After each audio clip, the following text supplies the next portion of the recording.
It's looking better and better outside in South Bend. It's looking less and less like winter wonderland all the time. The sun has actually been shining. I think this is 3 days in a row. The sun's been shining around South Bend, and it's it kind of brightens the mood a little bit. Still cold out there, but it's good to have the sun shine and melt some of that crud off the streets. And even if it's watch out for the black ice. Let me just say that it didn't actually bite it anywhere, but there's always a chance you can do that when it's like this right now, when we've got the melt off of 2 feet of snow or whatever the final total was. I saw like this was a couple of weeks ago, maybe 3 weeks even at this point, that I think it was something like over the last 5 years combined, we had gotten a grand total of like 94, 95 inches of snow in this area. And this was up until, again, this was a couple of weeks ago. So before the last snowfall, I don't know what the final count is, but we had received something like 70 inches already at this point. So like 70, we're probably up, pushing 90 this year. Puxatawny Phil didn't see his shadow, but we're expecting a few more weeks of winter. So I don't know. I'm feeling better. At least I can see the sunshine out there. So I'm Sean Stiers and popping in, piping hot right now. Fresh off an engineering call in Cleveland is the one and only Jesse Stiers. How are you today? Man, everyone is just yapping my ear off today. Yap, yap, yap, yap, yap, yap, yap, yap. But one of those days, huh? They're feeling better. They see the sunshine out there. Feeling better. There's actually a really funny story that I wanted to get your opinion on. Okay. On the opening of today's show. Okay. Didn't want to give you any preface because I wanted it to be fresh. I wanted you to, get your opinion on the spot. It's nothing crazy. Right. Just another chronicles of the Jesse coaching basketball. Oh boy, we're gonna start with one of those stories, huh? Book that's going on. So last weekend was our first game, and as you know, me and my friend Tyler were in Myrtle Beach, so we're the coaches of the team. He knows a lot more about basketball than I do. Tyler, you never told me that. So Tyler is the guy that you coach basketball with? Yes, one of the best. He doesn't want to be the head coach. Yes, so you're the head coach, even though he knows that actually played organized basketball and knows like a little bit more X's and O's. But you're the head coach just because he doesn't want to catch all the grief for being the head coach. Okay, doesn't want to catch the grief. I didn't realize that. One of the groomsmen in your wedding. I didn't. So I have met Tyler. I didn't realize that was him. You should have told me that at the time. Okay, continue. So, we were in Myrtle Beach. We scheduled that trip, months ago. So we didn't realize that we would miss the game when the schedule came out. And so basically what it came down to is we had to ask a parent to coach for us in our absence. We won the game 33-31. And we beat a team that plays together year round. So really a good win. But now we had practice yesterday, and guess who's Mr. Input all the time now? Right. Now, was he on the staff at all, or was he just a dad? He's just a dad that's at every practice, and we were like, this is the guy that we trust the most. Yeah. Never said anything the whole practices, and now he's won a game. And yesterday at practice, literally, we'd be mid-drill. He'd be coming up to us, hey, this is stuff that happened in the game. Hey, and then like we'd be middle of drill. Kids would be in like a layup line. He'd come up to a kid and be like, hey, you need to try to do this. And it's like, oh boy, you give a guy an inch. Yep. And the next thing you know, he's on the court trying to coach basketball with you. And so he's like, hey, I don't know if we want to run as many set offenses, like, hey. Oh, okay. Hey, we need to work on fast break because, this is what, didn't happen in the game. And it's just like, dude, we won the game because of the 4 practices that we did. I don't know. Maybe he's better at game situations than you guys. I don't know how he was with the referee, but maybe he was a lot more calm and cool and collected than myself. But I'd say probably so. I just thought it's just hilarious. You ask one favor, and now it's all of a sudden turned into And he's now you're kind of Mr. in a tough Opinion. spot because if you say something to him, you're the jerk coach who knows everything. Correct. He's the dad who came in a pinch and won a game. Yep. So especially depending on how you do in these next few games, it could get really dicey. Yeah, and that's what we're scared of right now is because they won that game against a good team. Now, if we turn around and lose to a lesser opponent, it's like, what are the people going to think? What are the parents going to think? What is this guy going to think? So yeah, just found ourselves in a tough situation. Do you like, is he a nice enough guy? Is he a good enough basketball mind that you could have him as a second assistant, do you think? I think he could be helpful. He definitely knows basketball. He for sure knows basketball. I think if you give him something to do and at least give him some input, without just say, hey, maybe you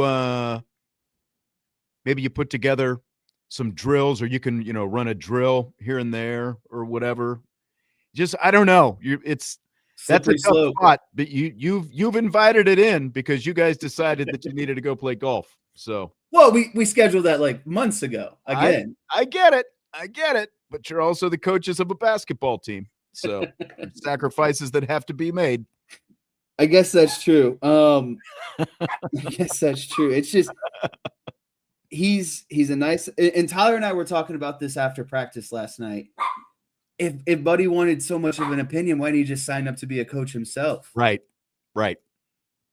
So, but you guys also, you turned to him because you needed help because you were both going to be gone. He was the most trustworthy prospect that we could turn to. So he's super nice guy.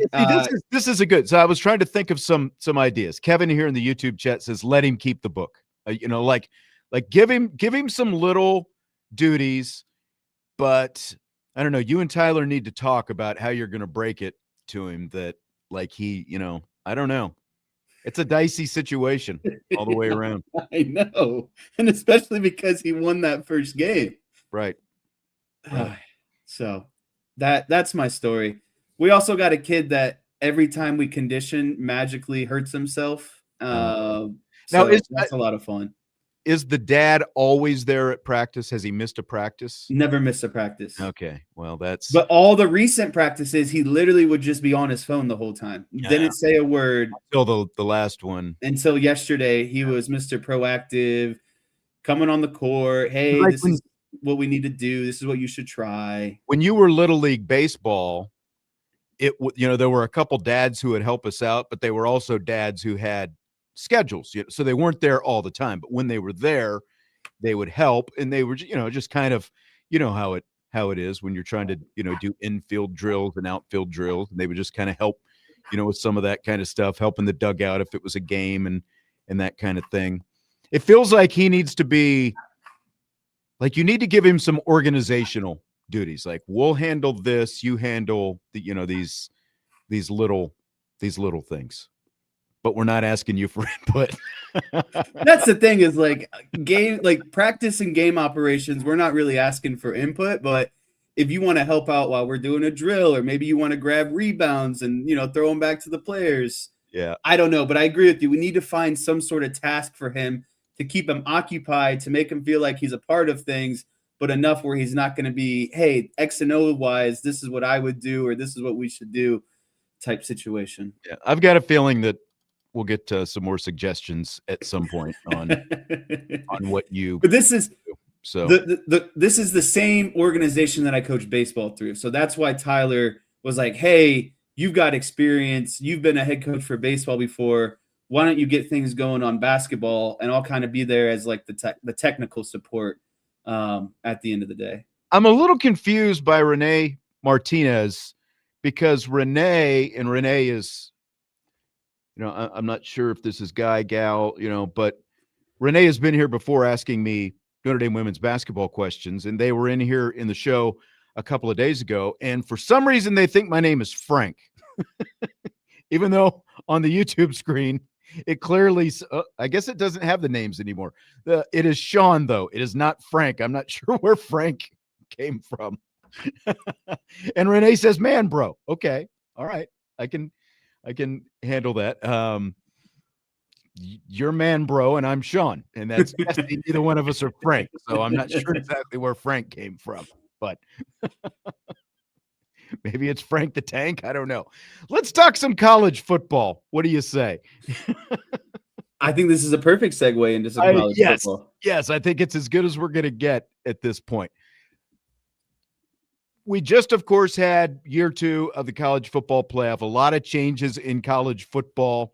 Over the past few seasons, we've had conference realignment. We've had the transfer portal window go from multiple windows, spring and winter, down to just January this year. And that's not to mention revenue sharing and NIL and everything else that has gone with it. But before we talk about maybe some further changes that need to be made, because that's what I wanted to talk about today, and we're going to have some comments from Nick Saban and Kirk Herbstreet, some recent comments from both of them as far as, some things that they think maybe need to change with college football. What do you think is the best change that's happened to college football over the last few years?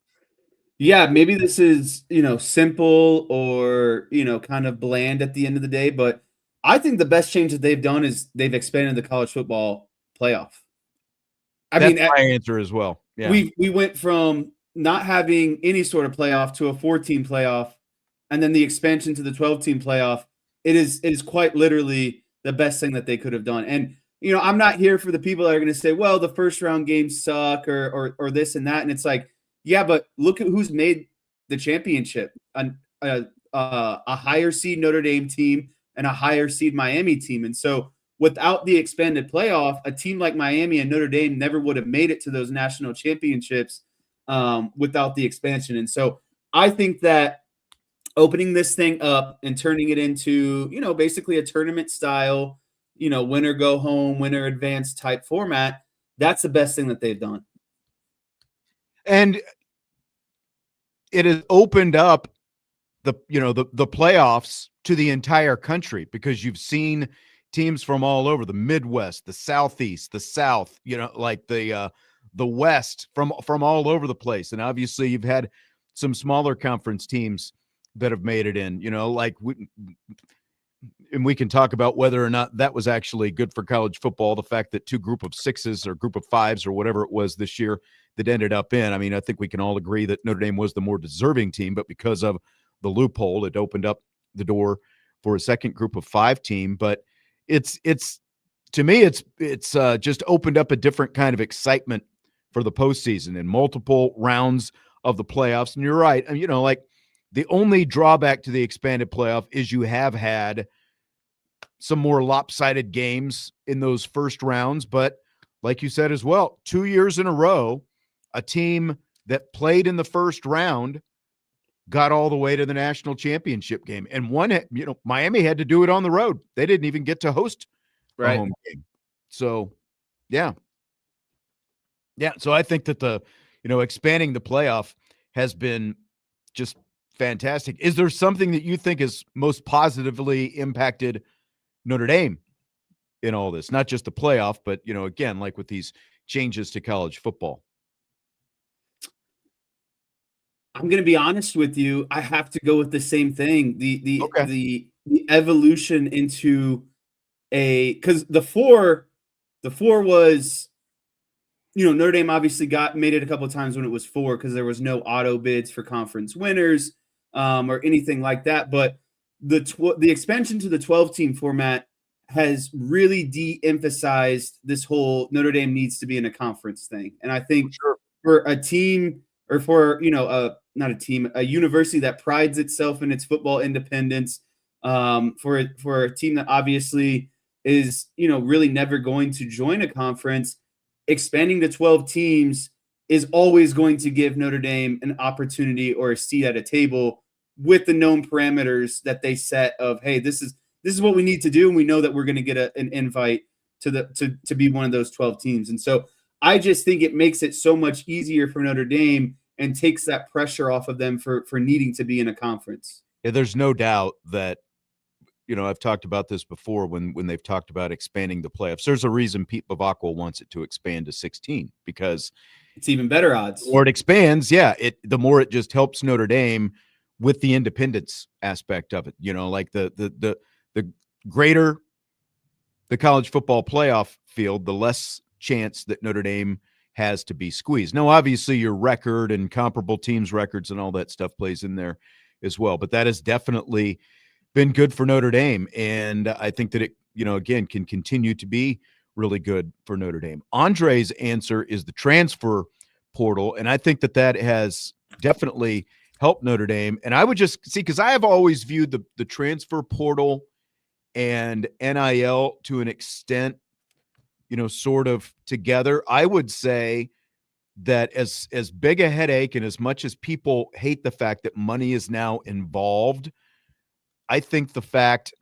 that there is a transfer portal and there is NIL money involved, I think that has also, in some cases directly, like Riley Leonard, the specific transfers they have gotten, and in other cases indirectly, helped Notre Dame, because what the portal and NIL have done is it has spread out the talent.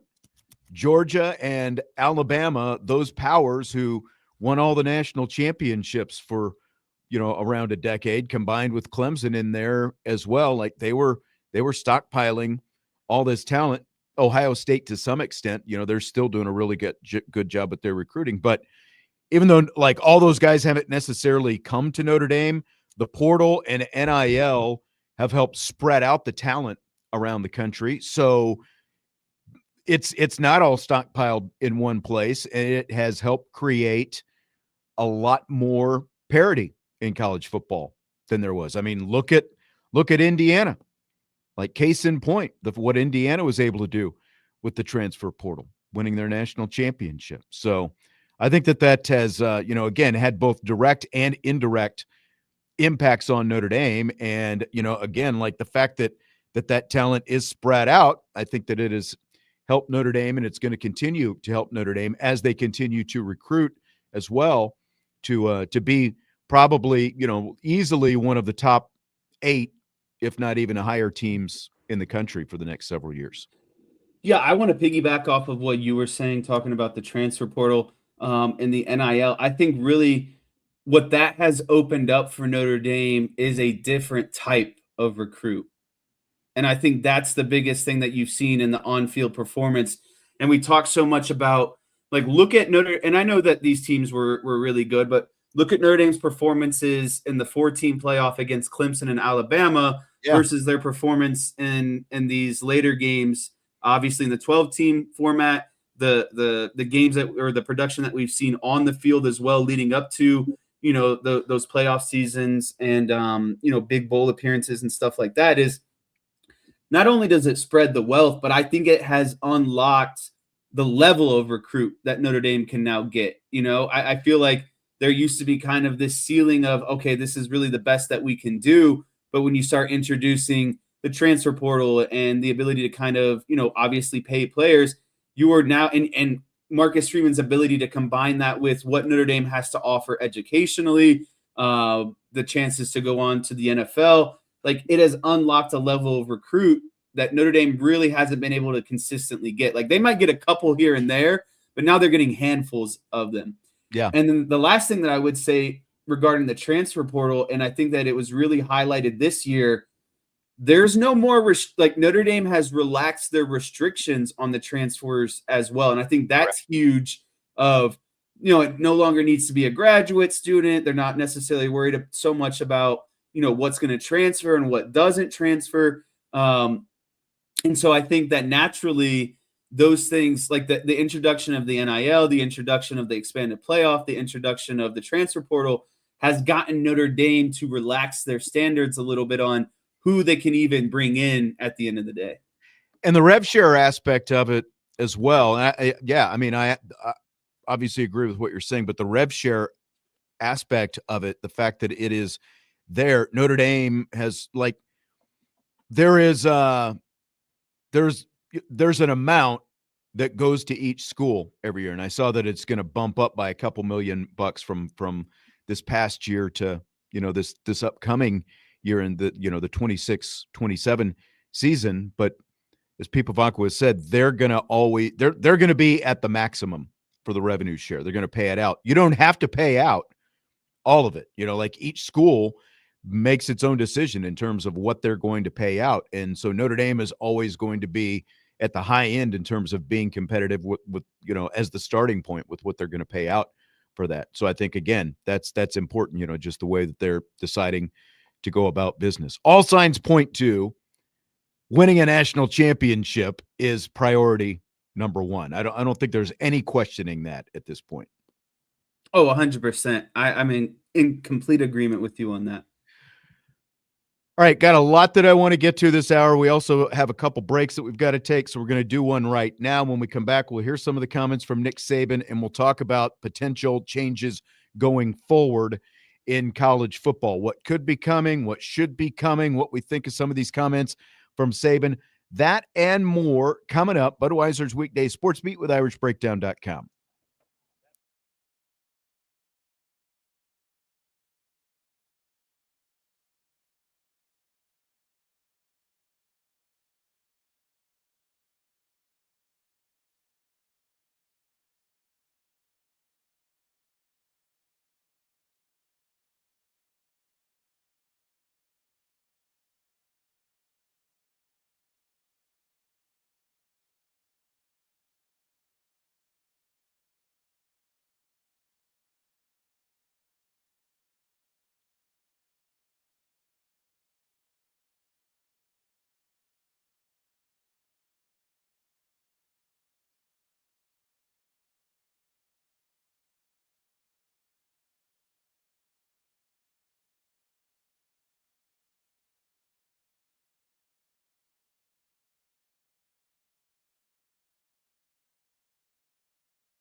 Budweiser's weekday sports beat with IrishBreakdown.com continues.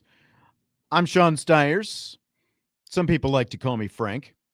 It's all right. Along with Jesse Stiers. Hope you're having a good day. We're talking a little bit about some changes for college football. Salty asking where producer Ty is. Well, producer Ty is only here when I'm gone. And Jesse and Vince are in their spots, and so he has to be sitting where I am sitting right now. This is, this is Thursday, and for the last several Thursdays, basically since the new year flipped, I've been out doing Notre Dame women's basketball, but this is their ACC bye right now. So they host NC State on Sunday. I'll have that, but this Thursday, or I guess next Thursday, and then believe it's the Thursday after that. 2 more Thursdays, Notre Dame women's basketball, and then after that point, we'll be into March, and it'll be ACC tournament time. So it is coming up on us very quickly right now. Rapid season. It is.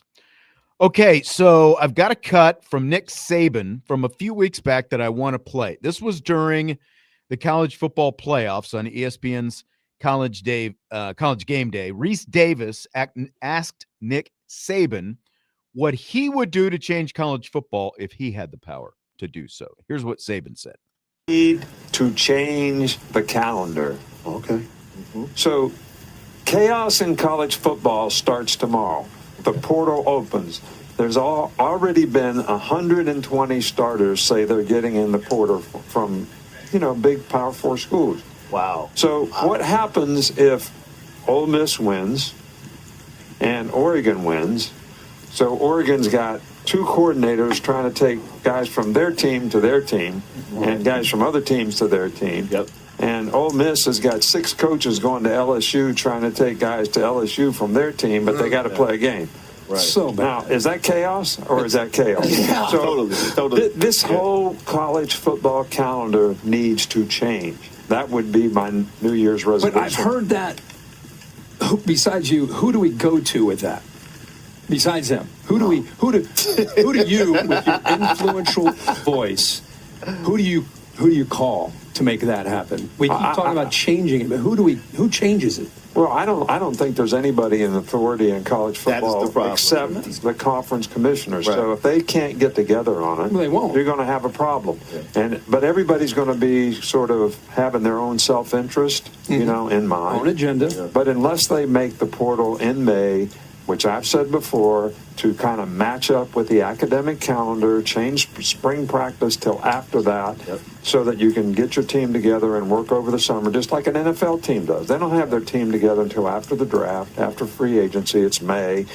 So do the same thing in college football, and you wouldn't have these issues with coaches changing jobs, because everybody could finish the season with their team, which is what's best for the players. That's right. That's number one, because there'd be no hurry, because now there's a hurry because all these recruiting, calendar is hurry up and get a coach, or you can't take advantage of an early signing date, and you can't take advantage of the portal. What is the procedure, though, for getting it done? I mean, you've been part of rules changes in the past, and how do you go about getting the movement started to get some of these things implemented? The NCAA doesn't seem to be in control of the way things are happening right now. And I think if we're going to change things in college football, we've got to get Congress to have some kind of antitrust legislation, because the NCAA can't enforce their own rules. So even if they tried to change this, somebody might sue them, and they might not be able to do it. That's how we got where we are right now.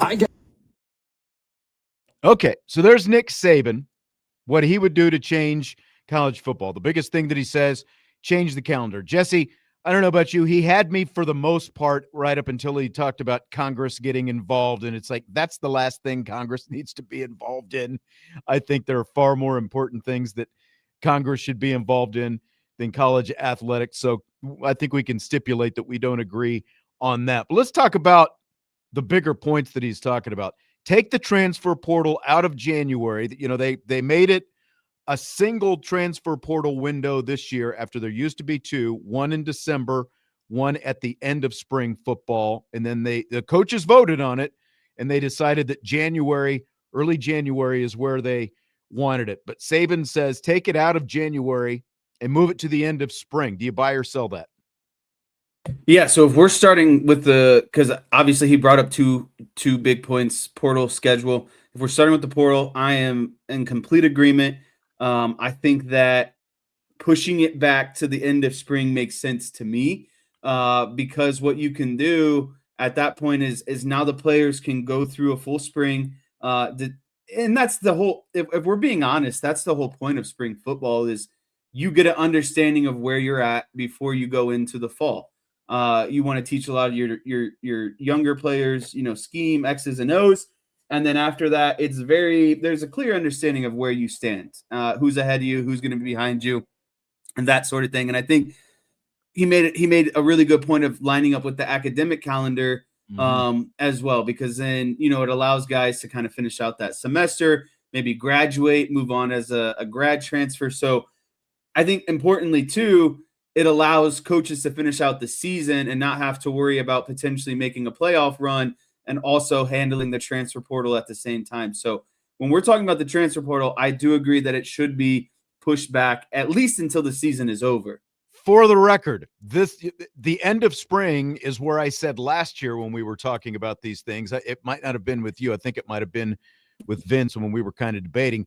He likes it, or at least at that point, he liked it where they put it, because I think, like a lot of coaches, the reason they put it in January is because they want their cake and eat it too. Like, they knew they were going to have to deal with all these other things, but they took it out of December and moved it to January because they wanted to get their, incoming portal players on campus for this spring semester. They wanted them to be able to practice with the rest of the team. To an extent, it makes sense. And like I said, go back, we talked about this on our shows a year ago. I always thought it made more sense at the end of spring, like Saban is advocating for here now, and like I think a lot of coaches are in favor of after seeing it play out this first time. Because if everybody is in the same boat, then it doesn't matter, whether or not you get your guys on campus, because nobody is able to get their guys on campus for the spring if you're putting the portal at the end of spring. So what do you do with spring practice? Like, do you still have some version of spring practice if you move the portal, to late April or early May, with just who you've got on campus? Do you still have some condensed version of that in the spring?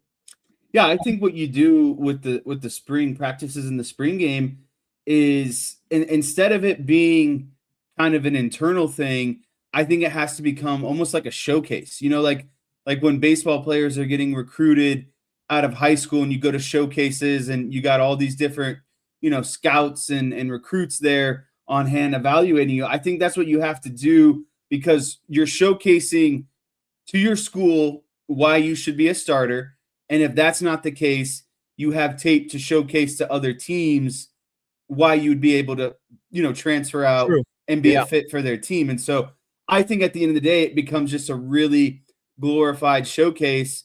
So you have a lot of tape and film out there, so coaches can either decide we want them on our team, or, hey, we think that there's really not a spot for here's some tape, basically go make the most of it. We'll help you get in contact with who you need to be in contact with. And I think the other thing, Vince and I think it was yesterday, we're talking about scrimmages, like an actual scrimmage against another team at the end of the spring. And I think that if you did it this way, you move the portal to the end of spring, that's the only transfer portal window. So you've got a somewhat condensed roster.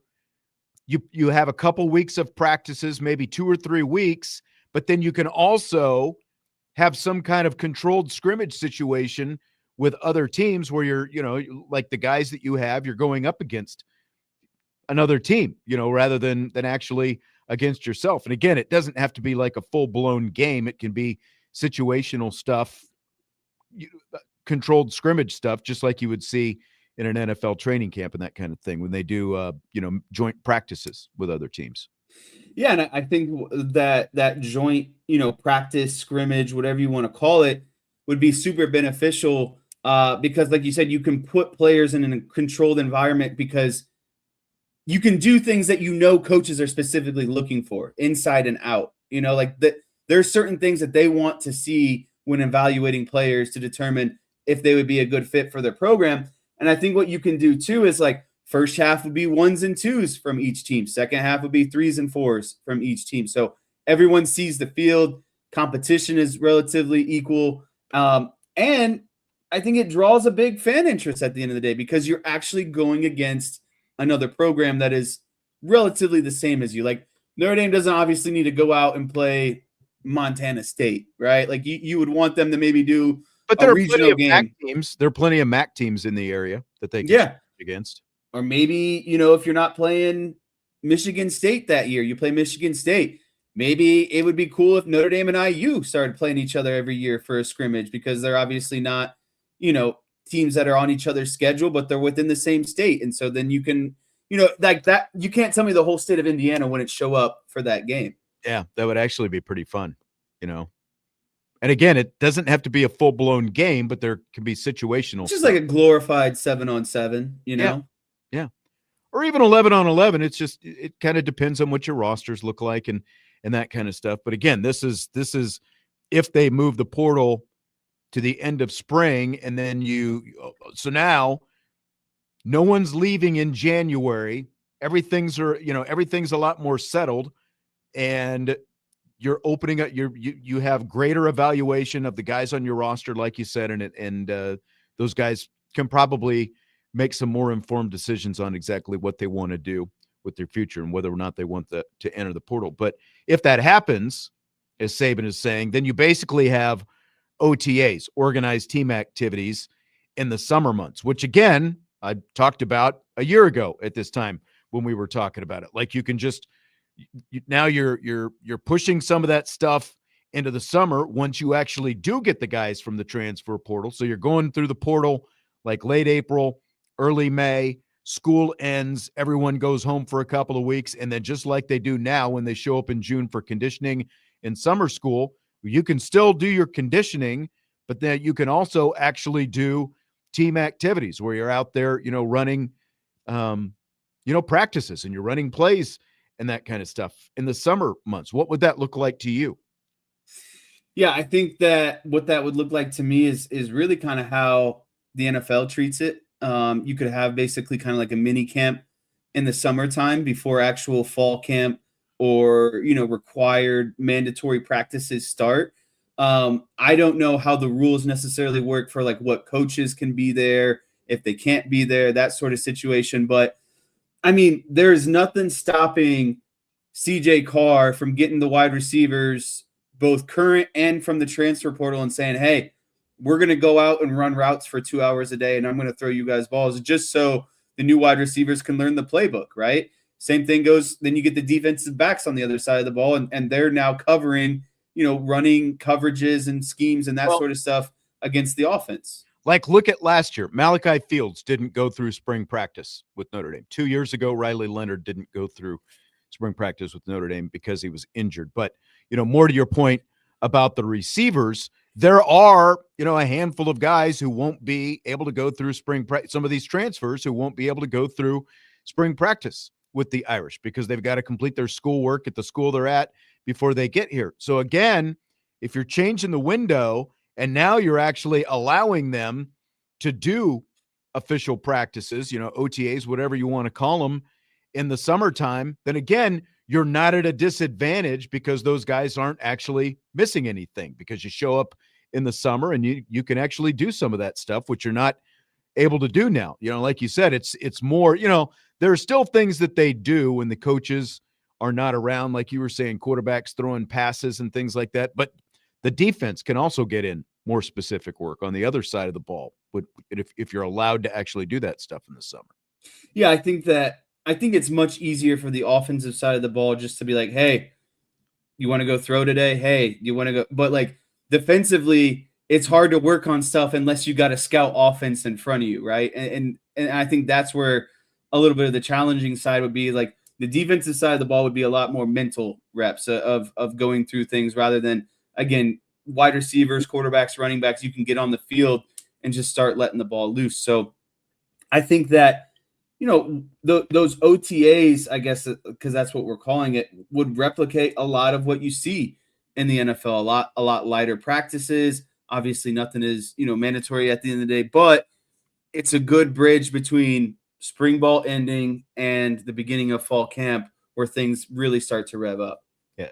So a Tennessee Irish fan is saying in the YouTube chat, he says, that's not what Saban said. He said, move the portal to the spring and then move spring practice after the portal. No, he said he basically said you could have your practices in the summer. We're kind of a hybrid of what he said. We're saying you could still have some kind of spring practice during the spring, but then because the portal would be at the end of spring when those players get there, you could still have your We're basically saying you could have both. There's no Right. reason to do one or the other before or after. Right, because everyone who's in school is on campus in the spring. You might as well be able to do something besides conditioning. That's what we're saying. We're not saying that we're like lock, stock, and barrel. We're kind of tweaking a little bit what Saban said there.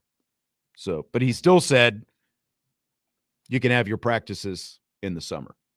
So yeah, but a lot of people are talking about the OTA type model that the NFL has, where it's not like, like right now, your spring practice, for example, is like 3 to 4 weeks continuous. Like the OTA thing would be like you could practice for a week, then you take a week off, and it's like mostly conditioning, and then you are able to practice for another week after that. It would be a little bit more modified, so you're not practicing all the time in the summer. But they're on campus anyway in June and July doing conditioning.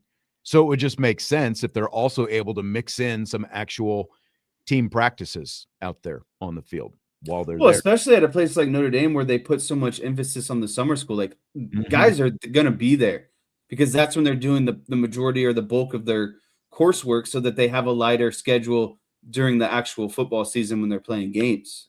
Right.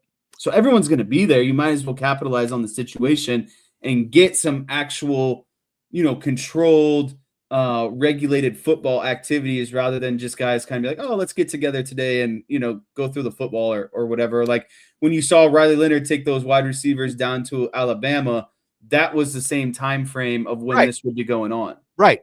Exactly. He wouldn't have to take them down to Alabama. He could have just done it here on He just campus. went to the indoor and thrown the ball around. Yeah, or the outdoor for that matter, like you could do a little bit of everything. So yeah, I think it would. And again, if you move the portal to the end of spring, which is what Saban is saying, and is also what I, have been in favor of, and it sounds like coaches are kind of growing in favor of that because of everything. There's still a lot going on, especially as long as the college football playoffs are going on. And then you had the unique situation where you had Lane Kiffin leaving a college football playoff team to go to another school, and you had all that impact going on, like transfer portal type stuff and everything else while the playoffs are still going on. So if you move the portal to the end of spring, you take care of that, and then you can still do some whatever the team activities, however they would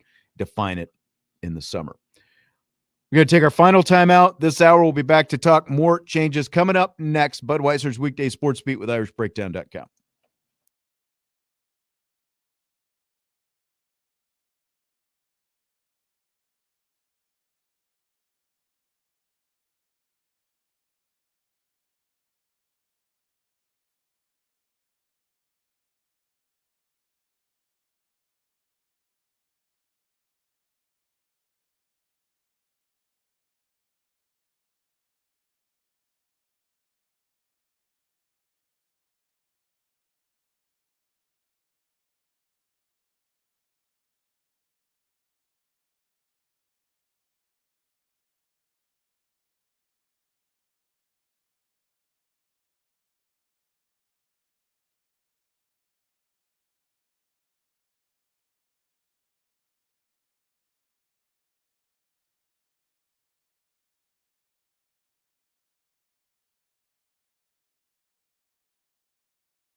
Let's roll on. Budweiser's weekday sports beat with IrishBreakdown.com. I'm Sean Stiers with Jesse Stiers. We've been talking some potential changes for college football.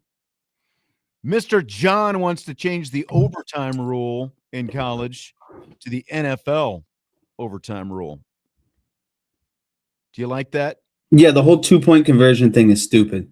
That's the dumbest thing that they've done. I don't mind the format. Like, I don't understand the 2 A point. 2-point shootout is just to determine a football game is just so ridiculous. Right. So ridiculous. But I can't wait. You know, we've been talking obviously a lot about Saban, and we'll get into some of the Herbstreit stuff. I'm excited for what I would like to see, my personal changes. Well, go ahead and give me your personal stuff because we're running out of time here in the first hour, and we can always save the Herbstreet stuff either for rapid fire or even tomorrow when Vince is around to hear, the old man, say what he's got to say about everything. So what would you personally like to see changed in college football? Yeah, I've got two big ones. Okay. My first big one would be the schedule. I think you got to start no later than Labor Day weekend. And the thing needs to wrap up maybe like the second weekend of January. And I think what that would entail is no conference championships and going straight from regular season into the playoff. You don't need this huge time off. So you like the Dan Lanning plan that he's been pumping the last couple of years. Go straight out of the regular season and into the playoffs, just like the NFL with no downtime in between. 100%. I think that's got to be the best option. We can't, and I know someone in the chat is going to tell me, well, next year it's even longer. Yeah, that's stupid. Like that. This thing shouldn't be getting closer to February. Right. It should be getting closer to the first week of January. Right. Now, what do you think about the whole finals as an excuse? Because people will definitely that'll become a topic at least someplace. I think my man Cardell Jones said it best. We ain't here for school. I will say this: they've got academic advisors. They can still do work when they're on the road. You can still proctor exams online. You can do a lot of different stuff. That's exactly right. I know you travel with the women's basketball team, so you know what goes, especially like your trip to California where they were gone for a week. Like there had to be heavy resources. Yeah, like the longer trips, the academic advisor, and sometimes advisors come along, sometimes multiple. So, yeah. That would be my biggest. Before I get into my second biggest, I've said this before because someone I think brought it up talking about kind of like overtime and penalty shootouts. Field goal kickoff, baby, especially at the college level. So you would rather see him do a field goal kickoff instead of a 2-point than the 2-point conversion? I think you still do like 2, maybe 3 overtime periods if both teams are going touchdown, touchdown, touchdown, touchdown. You got to have an importance on the kicking game, all right? And Vince isn't here to back me up, but so here's what I would do, okay? Like start your college overtime like you've been starting it right now, but you've got to go for 2 every time. Yep. For starters. And so then kind of what you're saying, you do that 2, maybe 3 times, and then I like your field goal idea after that. Then you start and you move back in 5-yard increments every time, or even 10-yard increments, whatever. And the same applies to my baseball theory.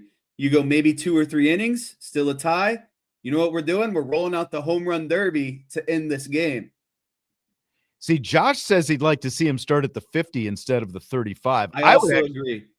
So you like him farther back? Because I was even thinking because it gives you the chance for defensive stops. See, but if you have to go for 2 every time, you have to score it. Like you cannot kick a field goal in those first couple overtimes. So you've got to score a touchdown and go for 2 every time. So I say keep it at the 35 in that case, because now you've got to score a touchdown. Then you've got to go for 2. After 2 periods of that, then you do something different. I like where your head's at. Okay. The only thing with the field goal kickoff is you could be there all day. Like what if you get to a range where, no, we're going back. Like we're getting to the 60-yard line if it has to. Okay, but then there's no guarantee that they're both going to make it. Like they could both miss is what I'm saying. So then you're just going to keep kicking infinitely.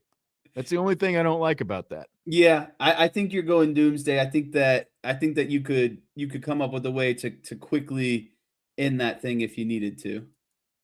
Okay. Second big rule change. Oh, okay. Thought you already did too. Go ahead. No. That was just a mini one. The second one was a mini one. My real big next one is we need an NIT style tournament for the non-power 4 teams. And like there's just no reason that Hold it. Save that. Because this plays into the Herbstreet comments. And we already had someone, oh, Herbstreet, what are you talking about? Like, if you're going to go there, we'll just save it. We'll lead off rapid fire with that. We'll hear the Herbstreet comments, and you can hear what he says about that. Okay? Okay. All right. Let's see if there's anything else that we need to. Yeah, Paulo, very happy about hearing from Herbstreet. And Salty says he wants more of producer Ty and Jesse's dad coach. So I think you got people with the dad coach story there. Salty also said producer Ty always lets us know how many minutes the commercials breaks will be. You hear me, Frank? Well, good for producer Ty. He's in here one day a week. I'm in here every day, and I've got other things that I'm attending to that producer Ty doesn't have to attend to while he's here. So I think that producer Ty just has to sit here and look. He doesn't actually have to talk during the show. So. We Vince and I were talking about this, I think, on the last show that we did together last week with Ty. It's great having him around as like the fact checker. Like when you're not sure of something, or he Googles things for you. Yeah. Or like, when you're like, oh, I wonder what this team's schedule is like. It'd be nice if he could pull it up and then like bring it into the show as you're talking in, live time, basically. But show producers are nice to have. When the budget is friendly. That's right. The smaller the market, the less chance that is actually going to happen. We're going to take a break for the top of the hour. Rapid fire coming up. Hour number 2. It's on the way on Budweiser's Weekday Sports Beat with IrishBreakdown.com.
Welcome back to the show. It's hour number 2, Budweiser's weekday sports beat with IrishBreakdown.com. And Jesse, that means it's a little something that we call rapid fire. You ready? I am ready. There's a lot of good topics today. I felt so as well. I'm glad you agree that there are a lot of good topics. Before we get to them, though, Stymie says that we need a show producer named Henry just so Jesse can randomly yell at him in the middle of the show. I feel like that's one of those moments that never is going to get let down. No, I don't think so either. When I was editing the show after the show in the living room, I let some other family members hear that fun little escapade. What did they think of it?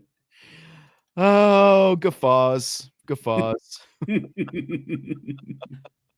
All right, so here we are. Let's not waste any time. We have had more breaks today than we've had the last few days. That's what happens when you've got a highly successful radio show. Business is booming. That's right. Kirk Herbstreit. We talked about changes to college football in the first hour of the show, and we'll kind of continue that theme a little bit here at the start of Rapid Fire. Kirk Herbstreit had some thoughts on changes for college football that Jesse was kind of leading into. He talked about this during Super Bowl week last week. Here's what Herbstreet had to say. Break away. I think the Power Four needs to break away, create their own world, create their own governing body, allow the group of four to kind of create their own world, allow them to have their own playoff, much like the FCS and Division 2 and 3. Just create a new level, which would be the Power Four. And then let's put a new governing body. Let's put a commissioner. If we need to unionize the players to allow them to create a CBA, to avoid the antitrust laws, make the rules, come to an agreement like the NFL does on both sides. I just think that's the only way. If we don't go there, I just don't know how people aren't going to threaten to sue. And litigation, everybody goes like this when they're threatened with litigation. So we're having a hard time making definitive answers that we, in the sport, know are for the best intent, but maybe the players or the agents don't think that, hey, why are you doing this to my guy? So they threaten with litigation and everybody backs up. Until you have an agreement in a CBA, I just don't know how we're going to ever come to an agreement with the players and the agents and the parents with the new governing body. We need to create a CBA. Okay, so there are multiple parts to that. Obviously, he's saying the Power Four needs to break away and do their own thing. The group of six just needs to do its own thing. And then he obviously gets into CBAs and, all that stuff for the players involved. Let's start with the first part in terms of Power Four breaking away. There's been a lot of talk about, this, whatever it would look like, So for starters, it feels like the way you were leaning when we were ending the first hour, you would be in on what Herbstreet was talking about there. I'm 100% in. Those teams just have no spot at the table, unfortunately. Like it would be one thing if they were like losing, maybe in some close games, touchdown, 10 points, 2 touchdowns, but these games are blowouts. And it's a disservice to everyone. It's a disservice to the fans. It's a disservice to those programs. What I would do, and this might be a little bit too complicated, but here we are. I would do separate, Power Four, Group of 5, FCS, Division 2, Division 3. Everyone's got their own championship, essentially. But that doesn't mean that you can't move in and out of those spots. Like if you have continued success in the Group of 5, I think that you should be allowed into the Power Four. And if you have continued not success in the Power Four, you should have the opportunity to get kicked out. So a relegation system, yes, is what you're talking about, like they do in football or soccer over in the bottom 2 teams in the Big Ten. If you're a bottom 2 team in the Big Ten for 3 straight years, you need to get the boot.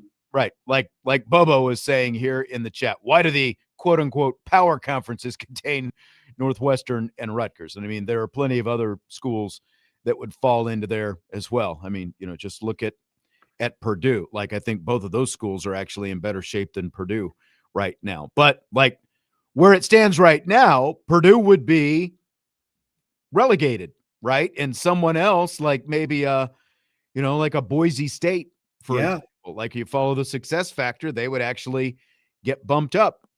But I think that is more, in my opinion, that is more incentive for those teams than than the one school getting an opportunity in the playoff and getting the crap kicked out of them, and then that's the end of it.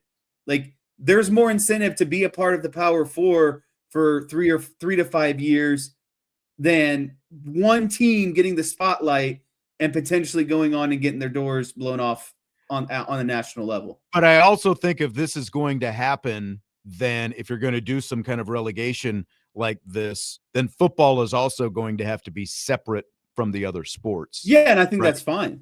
And I think that would be better for all the other sports because, like having gone on this West Coast trip with Notre Dame women's basketball for the first time, and like the 3-hour time difference and the 4-hour flights there and back and all this different stuff.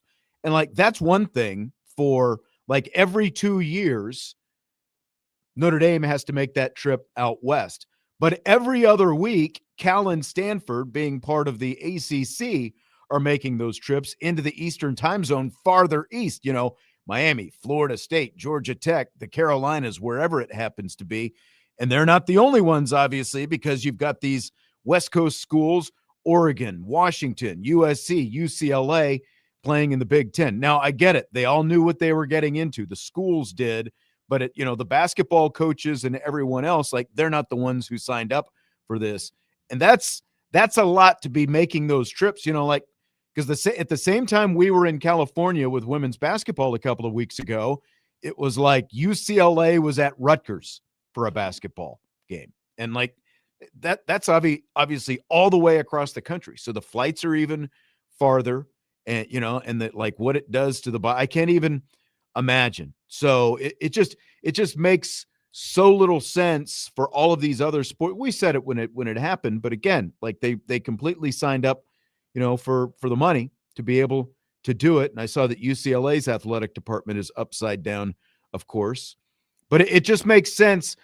Football needs to be separate, and all these other sports can go back to regional conference affiliation. And I think it would make sense for everybody. Well, I think when you do this too, this just piggybacks on a lot of the stuff that we were talking about with Saban's comments early on in the show. You can disassociate yourself with the NCAA. You Correct. Can become your own regulating body. You can move the transfer portal to when you want. You can, you know what I mean? Like there is far less, I guess, oversight or lack thereof by the NCAA. And now you have a diligent, probably your own committee that is now setting the rules, because football is so different from the other sports. Like, they need their own set of rules at this point. And I think if you can go to this system of Power 4 regulation type style, then you can have your own governing body that is not tied to the NCAA at all. Yeah, exactly.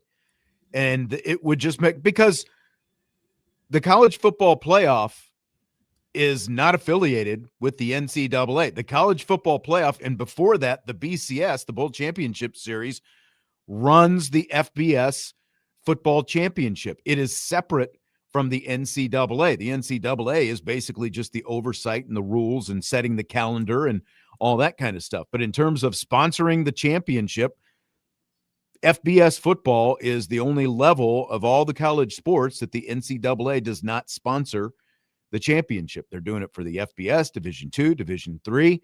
So it just makes sense if football is treated separately for big boy football, because that's what it is. And it would just, I think it would make a lot of sense. Now, the question would be, like, what would actually happen to those group of 6 schools? Like you said, there would be some sort of relegation, but part of the reason North Dakota State and now South Dakota State is apparently following suit as well, is moving up to the FBS, is because of the fact that there's a lot more potential for money at the FBS level. Yep. There's like, it is actually winning championships at the FCS level, where North Dakota State and those schools have been, Montana State. You're actually losing money in many cases by doing that. So Tattoo says it's run by ESPN. We're going to get into this in just a second, but I want to ask this question first. A lot of people, kind of what you're talking about with the oversight, have clamored for a college football commissioner. And Nick Saban is a name that seems to come up the most for commissioner of college football, if that would ever come about. Would you buy or sell the idea of Nick Saban as college football's commissioner? I would buy it as long as he doesn't get Congress involved. Which he, already in the comment that we played earlier, wants to do. I think he leans too heavily into that, wanting to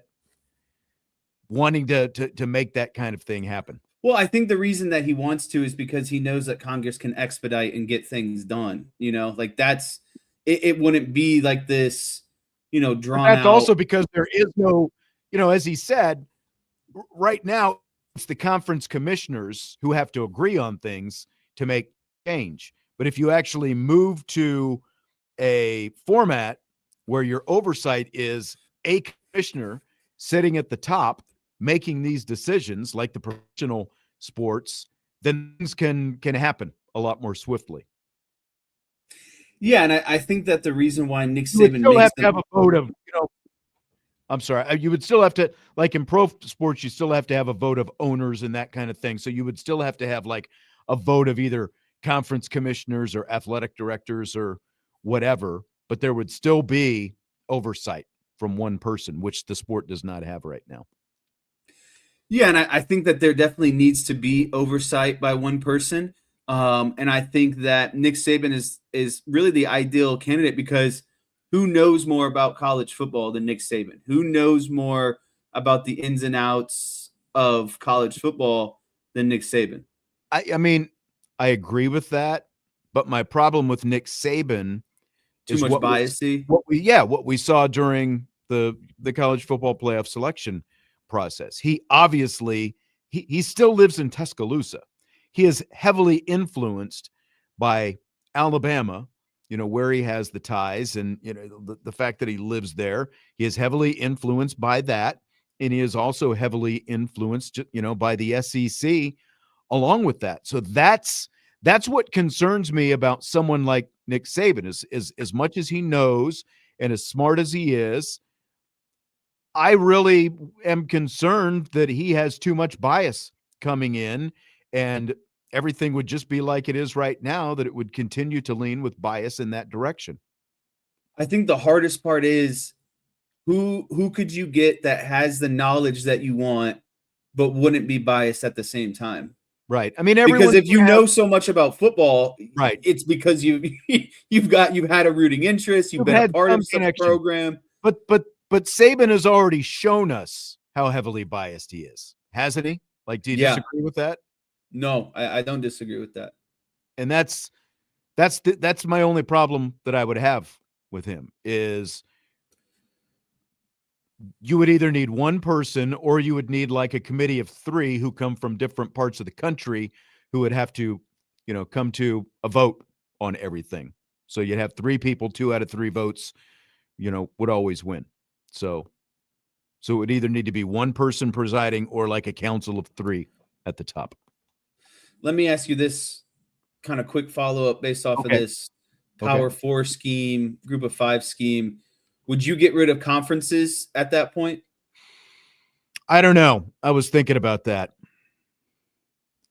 If you got rid of conferences, you would still have to have like some kind of regions pods around some kind of regional pods around the country. And then, like crossover within the, essentially like what the NFL has right now. What would you do? Do you think you need to get rid of the conferences or would you keep them and just have, like maybe reduce the amount of conference games that you're playing? And just because, again, if the Power 4 is breaking away, then you're going to have to play more games against other Power 4 teams. Yeah, I think that the whole point of reducing the pool is that you get better good on good matchups and you're not just tied to conference matchups every week, because that's the issue is some conferences are really diluted at the bottom, right? And so what's the point of breaking off if you're just going to play the same teams? I think that at that point too, you could eliminate the whole, schedule argument, because every game every week is a big game, right? And so I think that you would lose teams scheduling, obviously the Indiana States, the New Mexico States, that sort of stuff. I would go no conferences, and I would just randomize it all. Basically, you're like an algorithm would basically come up with everyone's schedules, but everyone is in the same pool. Like, you're not limited to, you need to play X amount of conferences games or X amount of non-conference games. Everyone's in the same pool, and it's completely randomized. And so basically you probably have a tier of four really good teams, 4 mid-level teams, and 4 maybe of like the lower tier teams in that pool of Power 4 teams at the end of the day. But, I think that, when you talk about conferences, I think that there's a lot of tradition rooted in conferences. And so I don't know how well that would go over with the general public. And then obviously, conferences help keep money flowing through a lot of these schools. And so could some of these schools survive off of no conferences at the end of the day? Well, and again, like if you get rid of conferences, obviously that changes the game for Notre Dame, because they would have to fold into some kind of system, where everybody is kind of playing everybody, whoever's generating the schedules and stuff like that. It would take, like, if there are no conferences, then by definition, there are no independents either, right? Either that or everyone is independent to whatever extent. But again, it feels like you've got to create different divisions, pods around the country. So it would not just change for the conferences, it would change for Notre Dame as well. There would be a lot different configuration and format to how college football looks if that happens. Do you think we actually get to the point of what a Herbstreet is like? Do you think the Power 4 is ultimately going to just break away and say, we don't need these little schools anymore? Yes, I do. I feel like it's trending in that direction. I just don't know how quickly we get there, though. Yeah, I think it's inevitable, but I think it's going, like, I don't know if that's 10 years. I don't know if that's 20 years, but at some point in my lifetime, I believe it'll happen. I think so as well. I think it's going to look a lot different at some point. So I wanted to get to this. There it is. I got it. Start up. Joseph was popping in and asking about it. Have I heard about this book authored by Bill? I don't know exactly how his name is pronounced. Moose. He's the former athletic director at both Oregon and Nebraska. He just wrote a book, and I did see some people talking about some excerpts from the book where when he was the athletic director at Nebraska, he said he basically had some remorse about leaving the Big 12 to go to the Big 10. And he actually wanted to go back to the Big 12, but obviously that didn't happen. But now he's written a book about it. So I'm interested. I haven't had a chance to see some of the, specific comments and stuff like that, but he made. So, but that is something that I'm going to look into here as soon as I can. I wanted to get to some of these comments from Brady Quinn. I had some other comments from Quinn. And, I've seen some comments in the YouTube chat about this tattoo, ESPN. They need complete power, so we need a CBA. And that is an issue right now with the great amount of power that ESPN wields in this whole conversation. And when I had Brady Quinn on this show somewhat recently, we haven't had a chance to talk about these comments yet. Brady, of course, is the co-host of Two Pros and a Cup of Joe, the morning show here on Sports Radio WSBT, weekday mornings. But he's also, I think what even more people know him for, is being one of the faces of Fox's Big Noon Kickoff college football show. And I asked Quinn if the college football playoffs would benefit from having multiple TV partners a la the NFL and the way they do things, rather than ESPN being the sole broadcaster of the college football playoff. And here's Quinn's answer. Without a doubt. I look at it like this. The NFL obviously has all the power, so they can kind of dictate their media rights. And I think they want their story to be told. from a bunch of different vantage points. And that's what you get where you've got, Fox and CBS and NBC, and obviously Netflix now has joined some of that. Amazon Prime, or Amazon's part of that, and then ESPN as well. So you get this very, 360-degree view of how their game is presented. And then some people might like different broadcasts and different networks, some might not.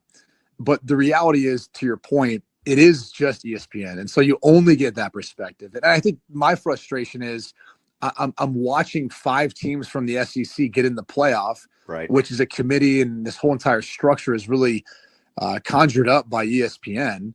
And, we're watching how things have played out this postseason.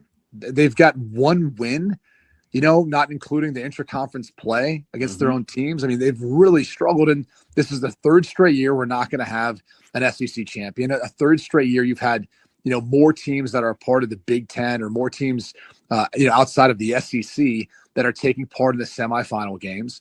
I mean, it'll be a 3rd straight year in a row, again, without an SEC champ, which is different from what it's been in the past. And I think it's a changing of the times too, where unfortunately all we tend to hear about in the media is how great the SEC is, what a gauntlet it is. Right. Well, it doesn't appear to be that difficult when every time you play a conference in the postseason play, your teams are winning those games, or your teams are going on to win a national championship. So I think there's a sense of bias, or at least a suspicion of it, whether you want to admit that or acknowledge that it exists. And that's where I think you need to bring in other TV partners to paint a different light, or paint a different picture to what this sport really looks like. A lot of stuff there, Jess, from Brady Quinn, and I felt like a lot of good stuff. Now, obviously, he has a horse in the race, since he does work for one of the other networks, and they're not part of broadcasting the playoffs, but they do broadcast a lot of college football games. So, anything stand out there, or what do you think of what he said? Yeah, I think the number one thing that stood out for me is when he was talking about football needs to be viewed through different lenses and perspectives. It doesn't need to be this ESPN-driven perspective all the time, because, and this has been my biggest gripe. Like, this is there's a lot of parallels between my biggest gripe with just football in general this year. There are on the broadcast. I've told you this before.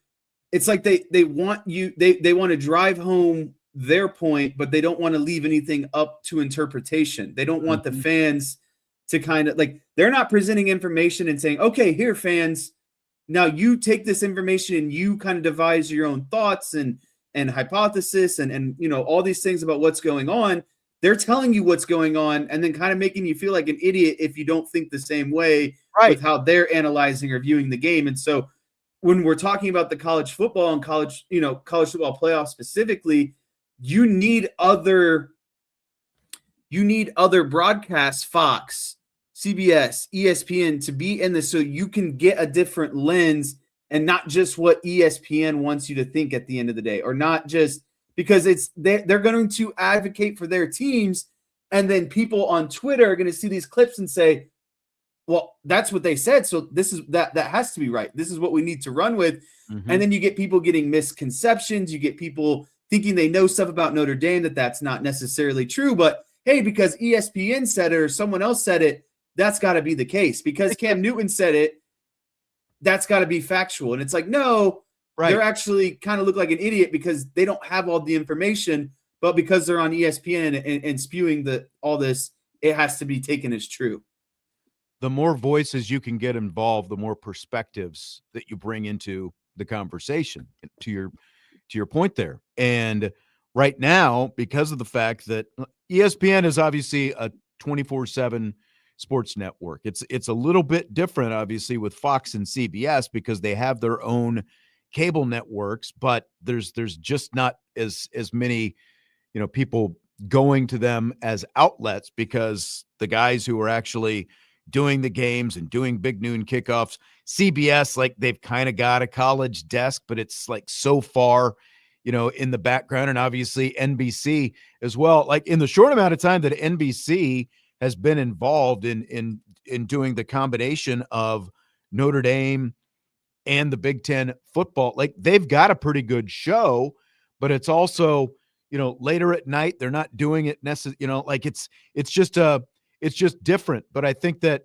again, like, if you had ESPN and Fox and NBC and CBS. Am I leaving anybody out in that? Like those are the entities that are all involved in the NFL right now. And you've got on those Sunday pregame shows, you've got different voices talking about it. You've got, whatever you think about Terry Bradshaw and Michael Strahan in that group, you've got them on Fox. And then you've got the other crew on CBS, and you've got the, like the, whatever they call it, the Sunday night thing on NBC. And then obviously you have ESPN involved as well. And that's not even to mention the stuff that, with the NFL network. But it just, like, the guys on Big Noon Kickoff, later in the season, they're talking a little bit more about Notre Dame and bigger picture, but by and large, they're only talking about the Big Ten during the season. And, like the same with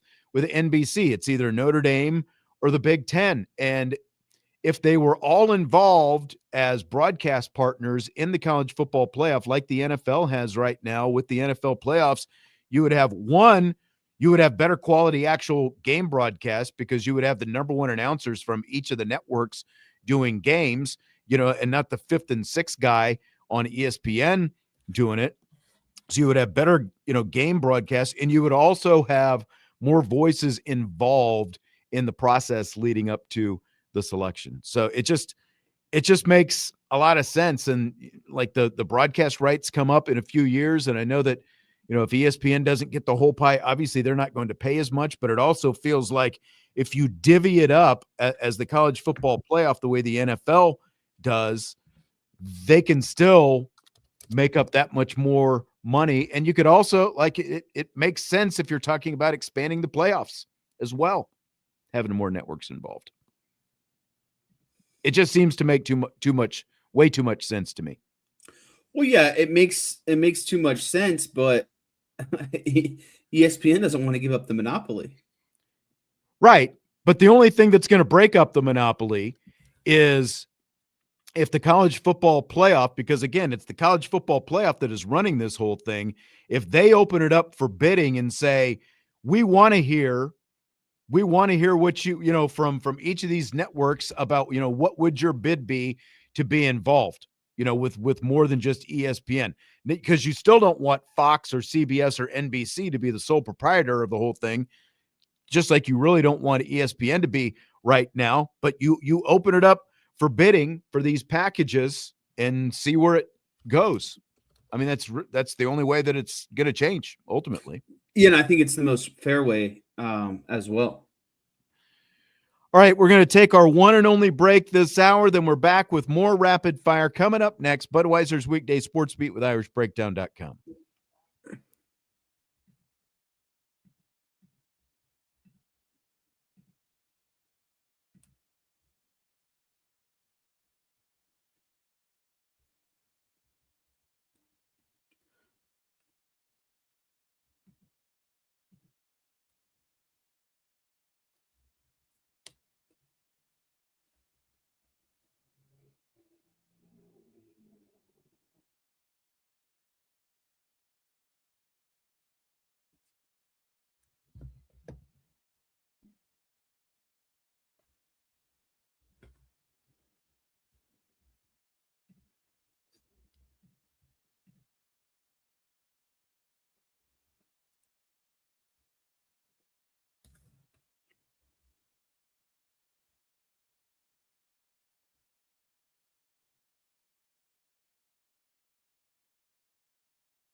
Rapid Fire continues on Budweiser's weekday sports beat with IrishBreakdown.com. I'm Sean Stiers along with Jesse Stiers, just kicking it, talking about making changes to college football and a lot of other things, whether it's the schedule of the season, when the season starts. We barely touched on that in the first hour, but like the TV talk, it's great. This is kind of the essential point, not the essential point, but one of the essential points that Stymie says in the chat. Just like the Super Bowl, the national championship would rotate between broadcast networks. Yeah, like NBC had it this year. It's going to be ESPN next year.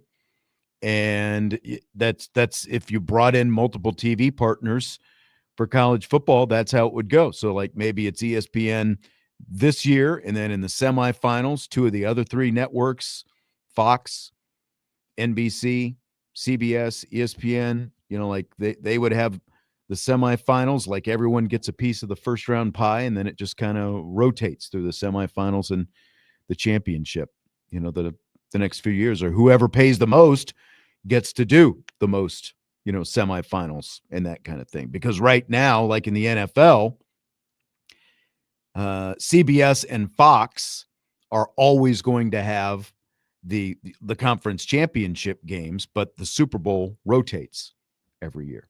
So, and that's kind of the rotation that we'd be talking about for college football. And again, I think it would be a lot different. I think it would kind of reinvigorate things a little bit if you mixed it up, so you didn't have Herbstreit and Fowler calling every game every year. Don't you? Yes, I definitely agree. I'm pretty tired of that same broadcast booth as is. And I like the way that the Super Bowl does it and rotates every year. I think it freshens up, it livens up the game every year. It's not one of those things you're like, oh man, I got to listen to freaking Kirk Herbstreit again every year for the national championship. Yeah, and Tattoo says an ESPN shouldn't own the selection show. Well, right now, the reason they own the selection show is because they're paying more money for it. The reason you have a weekly release is solely because ESPN is paying the money for it, because they want that weekly TV show. And again, that's part of the problem. The tail is wagging the dog. And you could, again, someone's going to have to pay for it, but Fox has a sports network of their own, and streaming is a much bigger thing, obviously, right now than it was even 5 years ago, let alone 10 years ago. So, like a lot of this stuff could still be on a streamer someplace if one of the other TV partners was involved and not just ESPN, because again, I think that it changes the dynamic if the same people are not involved and pushing the agenda that they're trying to push week in and week out, because you would have different voices involved. And I just think it's better for the sport if that were the case. I agree.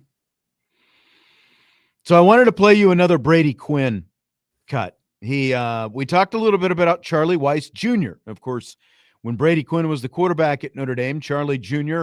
was on the sidelines with his dad and at practice and doing some of that kind of stuff.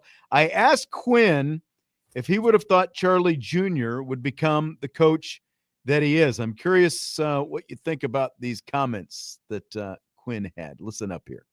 Yeah, I mean, it's not surprising because back then he knew the offense, just a young kid. I mean, he has been so ingrained in the game and really sports for such a long period of time. I mean, I used to go see him play some of his little baseball games, back as he was growing up. And and I got to say this, like, I'm incredibly proud of just the man he's become, because as other coaches decided to leave that team and they weren't planning on going back, Charlie was really the lead catalyst in going back and saying, this isn't right. Like, I'm coaching this through until the last game. And then at that point in time, I'll move on to LSU. But he was the one that really put Lane Kiffin in a position where Lane had no choice. He was either going to lose his offensive coordinator or he was going to let him go there and finish the job that he had set out to do at the beginning of the season.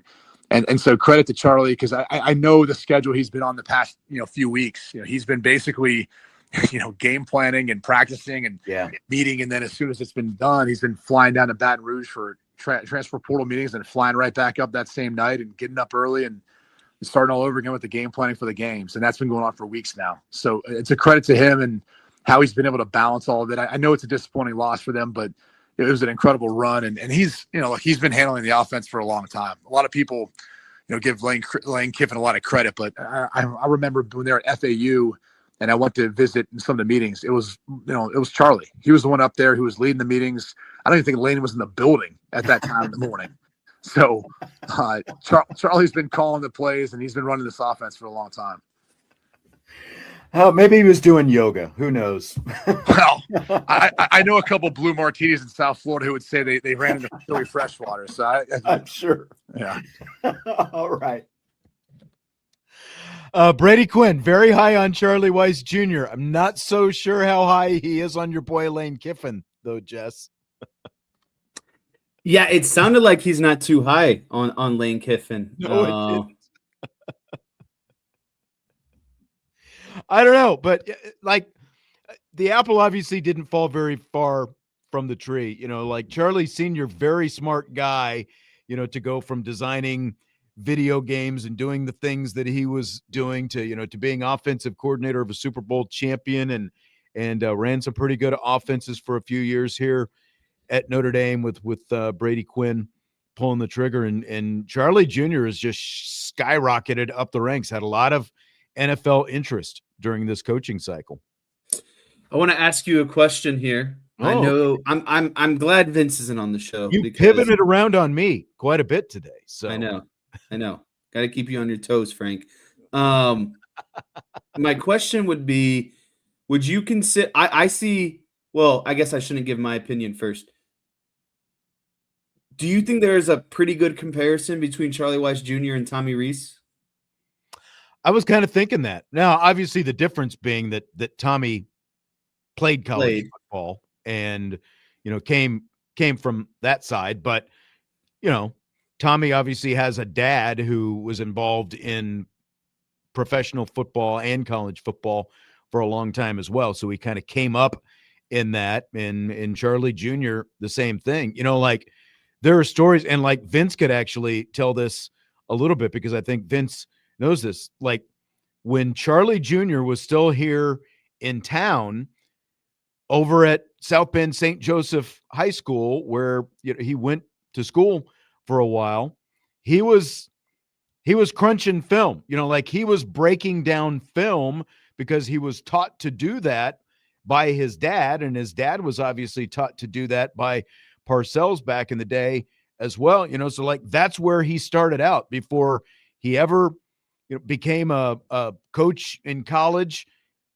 Charlie Jr. was crunching film at the high school level and learning how to do that, how to break that film down, and then just continued to grow from there. So, I mean, he definitely earned his way and came up in the game, some, similarly to Tommy Rees. So what you're saying is St. Joe needs to attribute their success to Charlie Weis Jr. That success back in the day. That's right.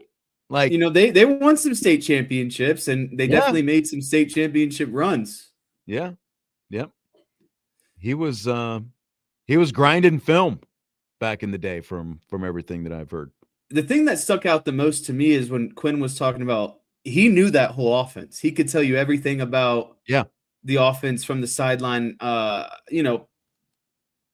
Notre Dame. Like it seems like he was always destined to be what he is at the end of the day. And, a lot of people talk about hard work and, success and all that stuff. But, one of my favorite books by Malcolm Gladwell talks about this. There's still a lot of luck at the end of the day.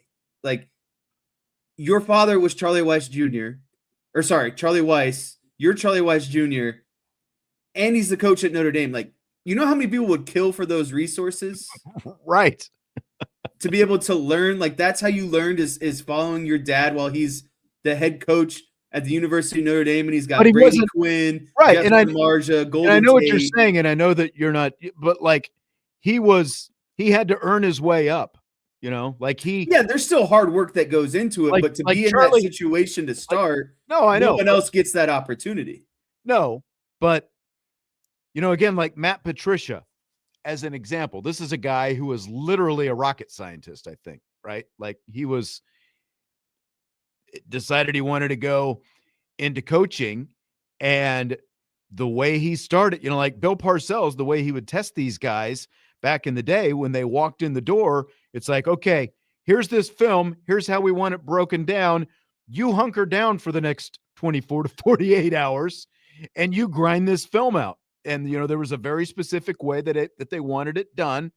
And Charlie Jr., even though he has the same name as his dad, like, Charlie Sr. used to say, everybody has to start out as the whipping boy. Everybody is the whipping boy at some point. And Junior wasn't just handed things. He still had to learn how to do things the right way and worked his way up the ladder, just like every guy did in that Parcells tree and every guy did in that Belichick tree as well. So I understand what you're saying. Like there's some advantage to the fact that he got to sit over there at Notre Dame and do some of that. But he also started that like in middle school, before he was ever anything. He got his chances back in the lab to do that kind of stuff. I knew that as soon as I brought that up, people in the chat would go to where they're going right now. Yeah. Yeah, that's right. Salty says hard work is overrated. Nolan in the YouTube chat says, off topic a little bit, his buddy went to Ferris State. Curious what we think about the Trinidad Chambliss next year availability. I mean, have they made a decision on that yet? Yeah, I mean they've made a couple decisions. I know that like Chambliss and his lawyers are pushing back, trying to sort of keep forcing the issue. The ruling has already been made that he's not allowed to play. Like I don't know. What do you think? Fair or foul? I think that I understand where they're coming from, and I feel like Chambliss, like basically this thing benefits both sides. Chambliss probably needs another year before he could go on to the NFL. Ole Miss obviously wants to make another run at a national championship, so they go hand in hand. But the guy has played. I don't know. I don't care if it's Division II. I don't care if it's Division I. Like if you believe that you should be granted this extra year, then you should have started off in Division I. Like you were at Division II. Like that is still NCAA football. If you believe you deserve another year just because of the level, they're trying to get this extra year of eligibility because basically I think he's trying to claim that, like he was ill or something. Yeah, I like saw that. Was it like tonsils or something like that? Yeah, but it's an excuse because they got denied the first time. The reality is he's trying to claim that, but he couldn't beat the guy in front of him to begin with. So it's like, that, and that's ultimately what the courts have said. It's like, well, you weren't actually going to play. You just couldn't beat the guy in front of you, or, illness or not, but they're trying to go back on it. And like, if you were the starter, this would have never came up. This excuse would have never came up. Right. And the reason he's trying to do it now, and I understand it. You get what you can, like you push it as far as you can, just like Diego Pavia. But but the difference with Pavia is obviously he came from JUCO rather than Division II. But like there's more money on the line now by staying and getting another year of experience and being able to get that money by staying in college that didn't used to exist. So, all right, we've got, I don't know. I tell you what, we're going to run out of time here pretty soon, but like back to the TV thing, Stymie was saying every network is also encouraged to improve their broadcast year-over-year competition or something like that. And that's like ESPN is going to get its first Super Bowl a year from now. And the reason ESPN was never part of the Super Bowl rotation like these other networks is, quite honestly, the NFL didn't like who they had as their main broadcast, the Monday Night Football booth. Well, they took care of that when they went out and they brought over Joe Buck and Troy Aikman from Fox. Like they've got a legit number one broadcast booth right now. Some would say the number one broadcast booth in all of the NFL. And so because of that, And obviously the fact that they're willing to, pony up extra money as well. But they weren't going to get that opportunity if they had a subpar broadcast booth. So, I think you apply that as well to what Stymie is saying.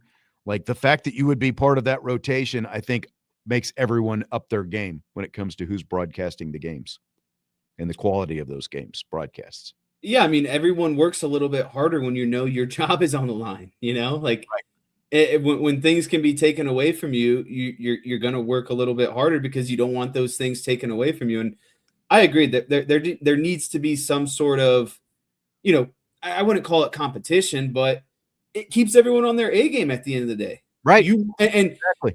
when you're watching the game on a different broadcast next year, you're like, well, ours was crap compared to theirs. I should probably be better. Yeah, we got to be better next time. That's exactly right. All right, Jesse, enjoyed it as always. Great feedback as always. We will be back tomorrow, and it's Friday, and that means it's going to be a we in, we out day. 3-man booth. We will all be here on tomorrow's show. So looking for it. We will talk to you then. Budweiser's Weekday Sports Beat with IrishBreakdown.com.